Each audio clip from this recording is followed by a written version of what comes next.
May problema ka ba? O meron kang pinagdadaanan na parang pagdating sa'yo, ang akala mo ang bigat-bigat, na parang hindi mo kaya? Bibigyan lang kita ng idea.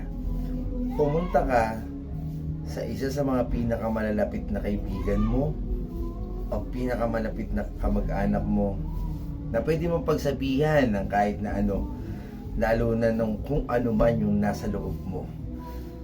Huwag mo ikikimkimin. Huwag mong sarilinin. Kasi baka humantong ka pa sa depression. Diba? So, mahirap yun. I-share natin sa kanila para mabigyan tayo ng payo. Ng magandang advice para kung ano man ang dapat nating gawin. At maraming paraan dyan, Brad. Kahit babae ka pa, kahit lalaki ka, huwag kang mahiya.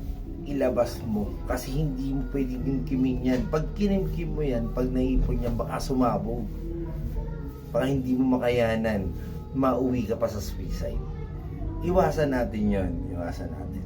Alam nyo, ang problema, dumarating yan. Hindi tayo ang gumagawa niyan. Ibinibigay sa atin yan ng Diyos. Binibigay sa atin ni Lord yan. Kasi hindi naman yan ibibigay sa atin kung alam niya na hindi natin kaya. Kaya, binibigay yan kasi alam niya kaya natin. Kahit gaano pa kabigat yan. Kaya sa atin ibinigay yan at hindi sa iba. Kasi alam niya na mas kaya natin kesa sa kanila.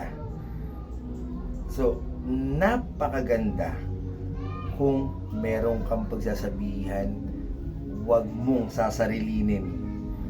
Pag sumikapan mo yung sarili mong buhay, yung sarili mong pag-asenso, magkaroon ka ng problema, ilapit mo kung sino ang pwede mong paghingahan para hindi maipon sa dibdib mo at hindi sumabog na lang bigla. Tandaan, lahat ng problema may solusyon yan. Kaya yan naging problema dahil alam niya na sa atin manggagaling ang solusyon yan.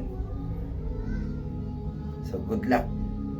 Walang problemang walang solusyon.